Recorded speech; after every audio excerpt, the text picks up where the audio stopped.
Assalamualaikum warahmatullahi wabarakatuh. Perkenalkan, nama saya Muhammad Agus Faisal, NIM 190460474 dari PKO 2019C. Di sini saya akan mempresentasikan makalah bahasa Indonesia saya yang berjudul Dampak COVID-19 terhadap perkembangan perekonomian pasar tradisional. Dampak COVID-19 terhadap perkembangan perekonomian pasar tradisional. Di sini mengapa saya mengambil judul tersebut? Dikarenakan saya melihat di sekitar atau di keliling saya itu di mana terjadi penurunan jual beli di pasar tradisional di daerah saya setelah adanya wabah COVID-19 ini. Pasar tradisional sudah kalah eksistensinya dengan pasar modern, tepatnya yang terkadang jorok dan terlihat kumuh atau kotor membuat sebagian orang tidak mau berkunjung ke pasar tradisional.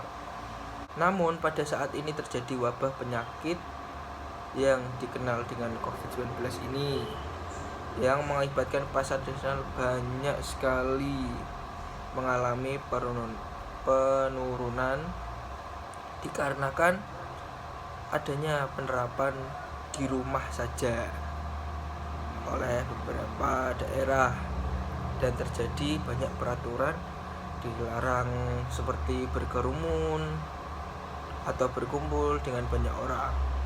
Hal ini menyebabkan pasar tradisional sedikit banyak mengalami penurunan perekonomian. Pasar yang biasanya sejak malam atau pukul 2 dini hari itu sudah mulai berdatangan penjual-penjual dulu. Sekarang boleh dibuka pukul 6 pagi. Kemudian ketersediaan barang-barang yang langka diakibatkan banyak beberapa daerah ditutup untuk tidak dimasuki pihak luar. Dampak yang dialami pasar tradisional yaitu yang biasanya kalau di daerah saya itu kulak namanya, atau membeli di pasar yang lebih besar untuk dijual di pasar tradisional kini tidak bisa memasuki wilayah kota. Kebanyakan kota banyak ditutup karena wabah COVID-19 tersebut. Hal ini mengakibatkan proses jual beli sangat menurun. Banyak barang langka yang sudah didapatkan, sedangkan orang yang akan belanja juga kesulitan untuk keluar rumah. Dampak COVID-19, pengunjung pasar banyak terjadi penurunan signifikan sekali. Suasana di pasar tradisional di daerah tempat saya tinggal tak seramai hari biasanya. Menurunnya kunjungan konsumen ke pasar tradisional itu berkaitan dengan wabahnya virus COVID-19. Dengan imbauan pemerintah tidak melakukan aktivitas di tempat-tempat keramaian, kunjungan warga ke pasar menurun 50%.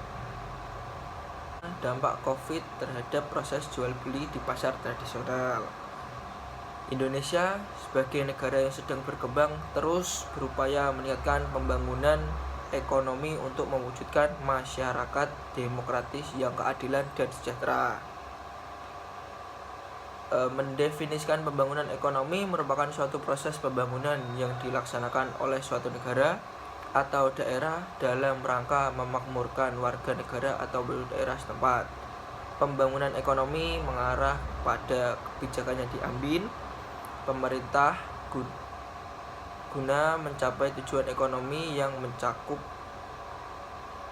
dan pengendalian inflasi, kesempatan kerja, dan pertumbuhan ekonomi yang berkelanjutan. Secara keseluruhan, pembangunan perekonomian akan memperbaiki kesejahteraan dari kehidupan masyarakat dan menimbulkan rasa percaya diri masing-masing individu sebagai suatu bangsa. Tingkat kemakmuran sangat berkaitan dengan pertumbuhan ekonomi dan salah satu sektor yang sangat berpengaruh adalah perdagangan. Terjadi penurunan yang signifikan di mana pembeli kebanyakan takut untuk berkunjung ke pasar dan penjual pun juga khawatir akan penyebaran virus. Proses kulak yang sangat terpengaruh dikarenakan banyak daerah ditutup sementara hari ini. Setelah adanya COVID, proses jual beli mengalami penurunan dikarenakan anjuran untuk di rumah saja. Mengunjung pasar mengalami penurunan yang sangat signifikan, yaitu hampir 50% dari biasanya. Kebanyakan orang takut untuk keluar rumah, mereka kebanyakan hanya berdiam diri di rumah. Hal ini mengakibatkan penurunannya proses jual beli yang dialami pedagang, di mana pedagang juga kebanyakan sulit untuk mencari dagangannya ke kota atau yang disebut kulaan, dikarenakan banyak daerah yang tidak boleh dimasuki orang luar dan terjadi penutupan akses menuju daerah tersebut. Maka dari itu, melihat kondisi ini, dampaknya sangat nyata oleh perekonomian. Terima kasih. Bila saya ada salah kata, mohon dimaafkan. Saya akhiri. Wassalamualaikum warahmatullahi wabarakatuh.